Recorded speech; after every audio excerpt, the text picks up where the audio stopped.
Thank you and welcome to our guests. Marie-Angèle, you know, Africa continues to grow above the global average. So GDP growth for Africa as a whole for 2015 was 3.6%, which is the second fastest in the world. Let me highlight that 5 of the 10 fastest growing economies in the world are in Africa, and they are the Democratic Republic of Congo, Ethiopia, Cote d'Ivoire, Rwanda, Tanzania.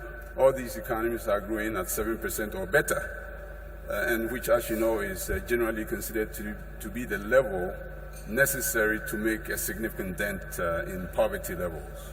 And congratulations to those countries on that list. In your opinion, what were the key drivers that explain Africa's growth as a whole? Africa's resilience is explained by several factors. First is, of course, the continued strong macroeconomic policies in our member countries. There's been significant investments in public infrastructure. There's high domestic demand. And let's not forget the expansion in the services sector, retail, finance, communication, technology. These are all factors that have contributed and continue to ensure the growth across the continent. This also shows that our economies are steadily diversifying. Let me now turn to you, Asatu. Are these factors inhibiting an even stronger economic performance? Yes, Africa growth could have been higher. However, the falling commodity prices, the weakening global trade, climate change, conflicts and terrorism have all put pressure on the fiscal and current account balances of some of our member countries. And as you can see from the slides, those gaps have been widening. And interestingly enough, the commodity prices have played a significant role in the growth of all exporting countries. However, estimates have shown that only 21% of Africa's growth over the past 10 years is explained by the commodity prices boom. And if you attended the African Economic Outlook presentation on Monday, you would have heard chief economists indicating how a 1% drop in commodity prices has a 0.2% effect on the GDP of Africa. So what we need is for growth to be stronger, for growth to be sustainable, and to be less volatile through structural transformation and economic diversification. Well, structural transformation indeed. For the growth to be sustainable, Africa needs to invest in growth-enhancing infrastructure projects, which, as you know, will contribute to a more inviting business climate, a more inviting business environment, which is absolutely necessary for private sector growth and development.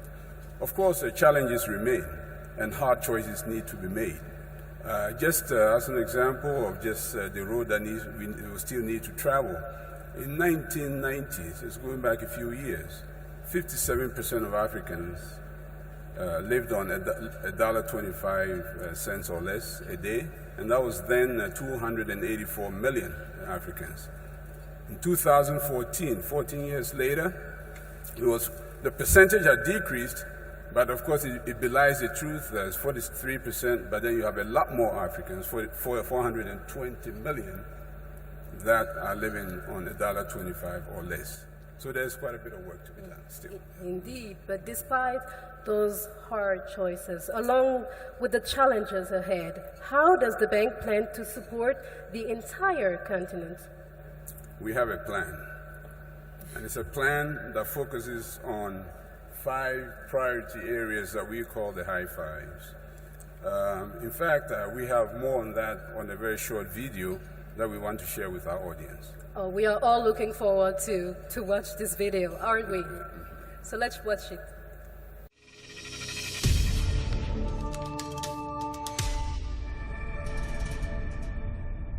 In 2015, world leaders agreed to a set of sustainable development goals to eliminate extreme poverty from the planet by 2030. The 10-year strategy of the African Development Bank, guided by the twin objectives of achieving inclusive and green growth, is consistent with this global ambition. to accelerate the delivery on the 10-year strategy and to advance the transformation of Africa. In 2015, the bank decided to place a sharper focus on 5 priority areas. We know them as the high fives. First, to light up and power Africa. Because over 640 million Africans have no access to energy. Second, to feed Africa, because the continent is home to more than 230 million undernourished people. Third, to industrialize Africa, because Africa is at the bottom of the global value chain with its share of global manufacturing at just 2%. Fourth, to integrate Africa, because intra-Africa trade is the lowest globally. Fifth, to improve the quality of life for the people of Africa, because health and education outcomes in Africa are among the lowest in the world, and because Africa has insufficient access to sanitation and safe drinking water. During 2015, the bank group approved loans and grants worth some $8.8 billion, an increase of 25% over 2014. If you have electricity, it could be easy. Same to our siblings. It can help my mom when cooking. But they are not able to access because of lack of lights. The performance of the grass goes down. We live on the sale of this rice and have been able to buy land and build our houses. When we have access to water here, everything will change. Now, thanks to the road, we can sell our hunting, fishing, and farming products and make money to build houses and furnish them. This passing trade brings an income so we can prepare for our future and that of our children. The bank group financed $42.4 million out of the $52.6 million Central Africa Backbone Project. The project will lay 916 kilometers of fiber optic cable that will dramatically improve internet access in Cameroon and neighboring countries. 20,000 farmers will finally have access to timely information that will allow them to take more informed decisions and to better market their products. The Gambia River Basin is suffering from very low access rates to electricity, and power generation in the region is not meeting the growing demand. So, in 2015, the bank group approved about $134 million for the project. This will help finance the development of a 128-megawatt hydroelectricity dam and an interconnection network of some 1,700 kilometers. It will also benefit 1.3 million people in the region who will soon have access to renewable, clean, affordable, and reliable energy. In Uganda, high energy costs coupled with unreliable supply affect economic performance and the delivery of social services. So the bank group extended a $100 million loan to finance the Rural Electricity Access Project, which will improve electricity access in rural areas from the current 7% to an estimated 26%. In 2015, the bank group also approved a $300 million loan to finance the construction of 912 kilometers of railway running through landlocked Malawi along the Nacala corridor to Mozambique. Our ambitions are huge, helping Africa achieve universal energy access, moving the continent to the top of the value chain, developing high-quality regional infrastructure, helping Africa seize the opportunity for massive agricultural transformation, creating jobs and offering new hope for the young people of the continent. We will leverage our power and strength. We will work with our partners. We will put Africa on its path to transformation.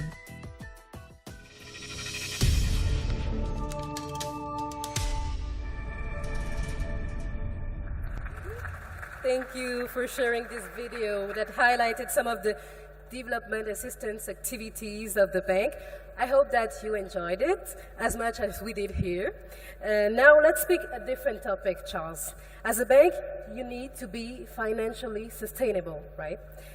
How do you continue to consistently have positive income despite the uncertain economic times that we are facing? Indeed, Marie-Angèle, as we do what we've been set up to do, which we saw some aspects of it in the video, we also need to continue to ensure our financial sustainability so that we can do even more. As we discussed in the economic outlook, that brief look, the commodity price slump has had, of course, a negative effect on some of the bank's non-sovereign guaranteed private sector operations. And accordingly, we've had to increase our provisioning against that portfolio. In addition, as you all know, interest rates are perhaps at historically low levels, and in fact, in some of the currencies of our treasury operations, interest rates are actually negative. So the question is, how do you continue to essentially generate positive income in such an environment? Notwithstanding everything that I've said, we were able to generate $190 million of allocable income, of which 58 million of it is going to add to our reserves, shore up our reserves, and the remaining 132 million is distributed to support various development initiatives across the continent. I should highlight that since 2006, so over the last 10 years roughly, the bank has generated $2.9 billion of income, of which 1.2 billion of it has been used to strengthen our reserves, and 1.7 billion of it used to support various development initiatives across the continent. So, you asked the question, how are we assuring a strong financial and operational profile in a challenging environment? Allow me to just mention a few points. One is, of course, the continued strong support of our shareholders. Thank you very much. And then, very important, is prudent financial management, including, of course, a relentless search for efficiencies in the use of our administrative and capital budgets. Now, that's extremely important. And in this regard, I'd like to share with you, people don't often know this, that Standard & Poor's, which is one of our rating agencies, and we're also rated by Moody's, Fitch, and the Japanese credit rating agency, puts together comparative analysis of the relative efficiencies of banks. One of the indicators they use, of course, is the admin expense to your equity. And on this measure, the bank has consistently been one of the most efficient. So it's a bit of information that we thought we should share with our audience. And then there is, of course, an increase in terms of the things we're doing to assure our financial sustainability, increased business development, including developing appropriate instruments for our member countries. And then finally, let me add that we, of course, employ consistently the best standards in risk management, and we continue to improve them. That's absolutely essential. Thank you, Charles. Let me now turn to you, Asatu. Understand that the AFDB is involved in a number of innovative initiatives and partnerships to leverage its balance sheet, but given the urgency of needs across the continent, how can its impact be accelerated? The financing needs of Africa to develop its economies and meet the Sustainable Development Goals are huge and far exceeds what the African Development Bank Group can provide from its own resources alone. And this is why we need development partners. We need the private sector, and we need the African countries themselves to come together for this. And at our end, we are leveraging our experience, our competencies, our reputation, our financial footing, and we have established large-scale partnerships, for example, with Japan through the EPSA facility, whereby Japan is providing $3 billion to the African Development Bank to support its private sector strategy. And $2 billion from China through the AGTF to co-finance both public and private sector projects. And we also have Africa 50, which you know about. And Africa 50 was launched by the African Development Bank to address the huge infrastructure needs of the continent. The Africa 50 has already received $830 million in equity. And as you know, the medium-term target is about $3 billion.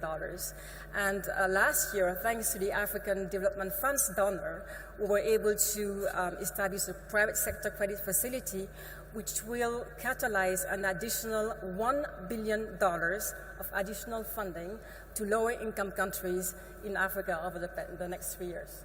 So let's talk about guarantees, Asatu. Okay, so I will focus just on two of our products, the partial risk guarantee and the partial credit guarantee. So if I start with the partial risk guarantee, actually our guarantees instruments have been designed to address the perception of high risk that Africa has. And they allow or they enhance access to funding for projects that are deemed, for example, too risky to qualify for private sector financing. So through our guarantees product, what we do, we leverage our creditworthiness, our experience, our relationship with African countries, and we are able to attract and crowd in private sector funding. Could you tell us more about these instruments? Okay, so for the partial risk guarantee, we have catalyzed over $2.7 billion of investment through that guarantee product. And some of the flagship projects that we have covered are shown on the screens. In Kenya, we have the wind farm Lake Turkana.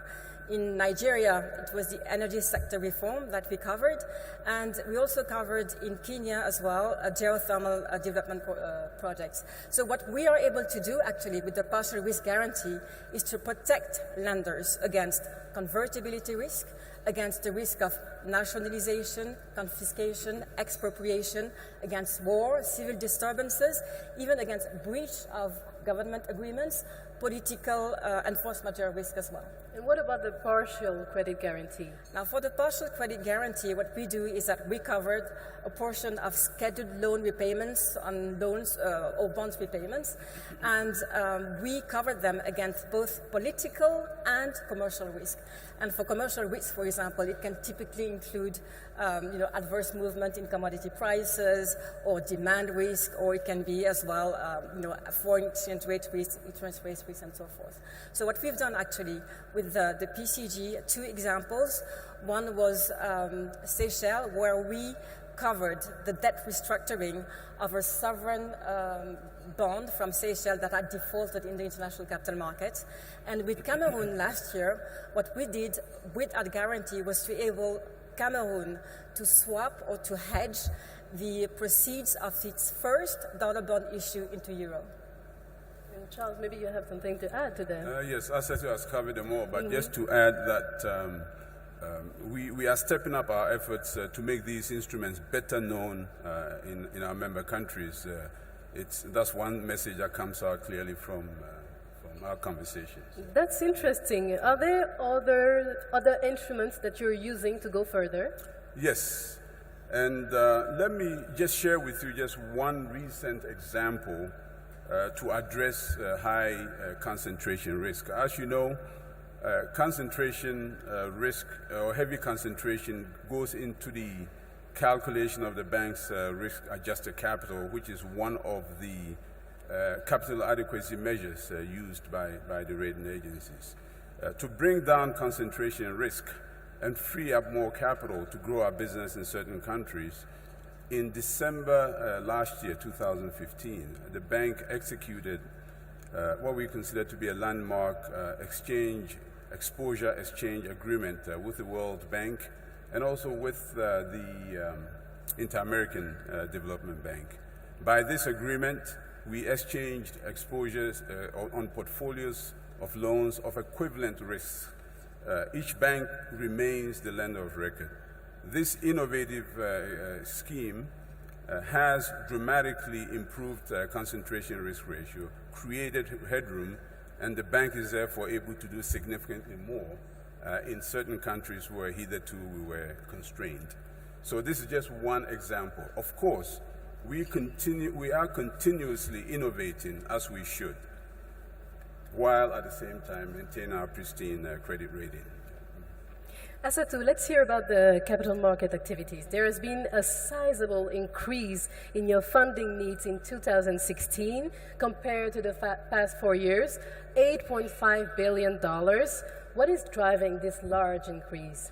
The increase in our funding program is largely driven by the increase in approvals that we had last year and the scaling up of our operations that is expected for 2016 and the years to come. So higher approval means higher disbursements, leading to higher funding requirements. And what I want to add here is that since 2014, because of the change in our credit policy, we have 6 countries that were not able to borrow from the African Development Bank before, could only access the African Development Fund, can now and have access AFDB funding. And we have a very strong pipeline of projects, obviously. And do you have the same funding strategy as in the past years? Absolutely. Our objective is to raise resources in a cost-effective manner in order to on lend to our clients, to our member countries, at the best possible price. And what we do, actually, we have a global footing, and our team scores capital markets across the world, from Australia to Zambia, issuing in various instruments, currencies, and markets. And as of today, our borrowing portfolio is about $22 billion. Thank you, Asatou. As you know, ladies and gentlemen, French is one of the 2 official languages of AFDB. So I will ask those of you that are not yet bilingual to use their headphones, car cette présentation va se poursuivre à présent en français. Asatou, je continue avec vous, car la BAD est très présente sur les marchés financiers internationaux, avec ses milliards de dollars d'émissions obligataires de référence mondiale qui interpellent et attirent les investisseurs à travers le monde. Est-ce que vous pouvez nous en dire plus? Oui, tout à fait. Alors, nous avons émis l'année dernière 2 emprunts obligataires de 1 milliard de dollars chacun. Et cette année, nous avons lancé deux opérations. Et nous comptons en lancer peut-être 2 ou 3 d'ici la fin de l'année. Alors, ces emprunts obligataires ont été couronnés de succès. Et nos investisseurs sont principalement des banques centrales, des fonds souverains, des institutions officielles. Nous avons également des gestionnaires de fonds, des trésoreries de banques, des fonds de pension, etc. Et donc, vous voulez poursuivre sur ce domaine-là ou on passe au high five? Non, enfin, on peut y aller. Effectivement. Donc, effectivement, la présentation suit le PowerPoint. Donc, ce sont des banques centrales, des fonds souverains, des institutions officielles, des gestionnaires de fonds, des trésoreries de banques, etc., voilà. Qui gèrent cela. Okay. Un engouement certain, on remarque tout de même, pour la BAD et pour les high five. Mais qu'est-ce qui les intéresse tant? Eh bien, ce qui intéresse nos investisseurs, c'est d'abord notre notation prestigieuse, 3A, et les fondamentaux solides de l'institution, comme Charles l'évoquait tout à l'heure. Et nous avons également la réputation de la banque, qui est très solide sur les marchés, la qualité de l'exécution de nos emprunts obligataires, bien entendu, et nous avons également une belle performance sur les marchés secondaires, ce qui aide pour le pricing que l'on exige pour nos émissions à venir. Nous offrons une exposition 3A à l'Afrique, ce qui est plutôt rare, et surtout, nous avons un mandat de développement qui est crucial. Absolutely, a triple win. So you have security of the ADB's bonds, you have good returns, and of course you're also contributing to Africa's development. What could be better? And investors around the world are of course, we talked about the central banks and investors around the world buying ADB bonds. Our goal is to see that all African central banks buy our bonds. And I said this last year and the year before, and we'll keep saying it until we have all African countries invested in our bonds. I have good news though, the numbers are increasing. We have 13 countries that have invested in our bonds. We have Algeria, Angola, Botswana, Egypt, Ghana, Lesotho, Madagascar, Mauritania, Morocco, Namibia, South Africa, Tanzania, and Tunisia, and the numbers are growing. So I hope we have some central bank governors in the room. We'll be knocking on your doors. They will be coming to you. So look for us. Merci Charles. Mais Charles, étant donné qu'il est de notoriété publique que votre français est irréprochable, vous allez répondre à la prochaine question en français. Tout à fait, tout à fait. Asatou, la BAD a lancé une obligation croissance verte de 500 millions de dollars pendant la conférence COP21. Si mes souvenirs sont exacts, le magazine EMEA lui a d'ailleurs décerné le titre de meilleur emprunt obligataire. Dites-nous en plus sur ces émissions vertes. Alors nous avons lancé notre première obligation en croissance verte en 2013. Elle était de 500 millions de dollars. Et l'année suivante, nous avons émis sur le marché obligataire suédois avec donc 2 emprunts verts de 2 milliards de couronnes suédoises et l'année dernière donc cette 4e émission durant la COP21. Et en fait, ce que je voudrais dire, c'est que le programme Obligations vertes de la Banque africaine de développement est transparent, il est rigoureux et il répond parfaitement aux exigences des investisseurs socialement responsables. Et il est également appuyé par une série de projets verts financés par la banque selon des critères assez stricts. Donc en somme, vous avez une nouvelle corde à votre arc, une base d'investisseurs plus dense grâce notamment à vos obligations croissance verte. Quels sont les projets verts qui soutiennent votre programme? Alors nous en avons plusieurs et donc là on va vous en montrer certains. Il s'agit en Afrique du Sud, on a Zina qui est un projet solaire. Nous avons également au Nigeria un projet d'assainissement et d'alimentation en eau potable. Nous avons également Après le Nigeria, on a le Kenya aussi. Oui, on a le Kenya avec Lake Turkana, excusez-moi, qui est le plus grand parc éolien d'Afrique. Et nous avons également au Maroc aussi bien un projet solaire, mais aussi un projet de distribution d'électricité qui réduira les pertes d'énergie. Et enfin, en Zambie, nous avons une centrale hydroélectrique, Itezi, qui augmentera considérablement l'approvisionnement en énergie du pays pour soutenir sa croissance rapide, justement. Et je note d'ailleurs que la BAD, sur la diapositive, que la BAD bénéficie d'une bonne notation quant à ses critères environnementaux, sociaux et de gouvernance. Charles, Oui. comment aider les pays africains à financer leur croissance verte? Marie-Angèle, de plusieurs manières, mais permettez-moi de me concentrer sur l'aspect ressources. Vous savez, nous mobilisons des fonds concessionnaires pour rendre les financements climatiques plus attractifs. Je vous donne quelques exemples. Nous avons réussi à attirer des ressources du Fonds d'investissement climatique, du Fonds pour l'environnement mondial, du Fonds d'énergie durable. Nous venons d'être accrédités, il y a pas même 5 mois, et sommes maintenant agents d'exécution pour les fonds verts, pour le climat, en anglais c'est Green Climate Fund. Et ces fonds ont pour objectif de mobiliser pour ces opérations à travers le monde, déjà pour 2016, un montant de 2,5 milliards de dollars. Un grand nombre de pays africains sont aujourd'hui engagés dans des programmes ambitieux qui intègrent l'action climatique au développement durable.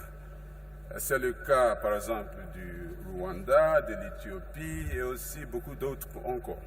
Et nous arrivons déjà au terme de cette présentation. Je vais donc laisser le mot de la fin à Charles. Je vous en prie. Merci. Thank you. We have shared with you just a few highlights. You saw the video that showed some of the things the bank is doing, but also very importantly, the many challenges, I think through the videos, the many challenges across the continent. We have a plan, we call that the High Fives, and in the African Development Bank, with your support and with the support of our governors, our member countries, of course, you have in the African Development Bank a trusted partner. You have in the African Development Bank a financially solid institution that is ready to do its part. We know we can count on you to get hundreds of millions of Africans out of poverty. We thank you very much. Thank you.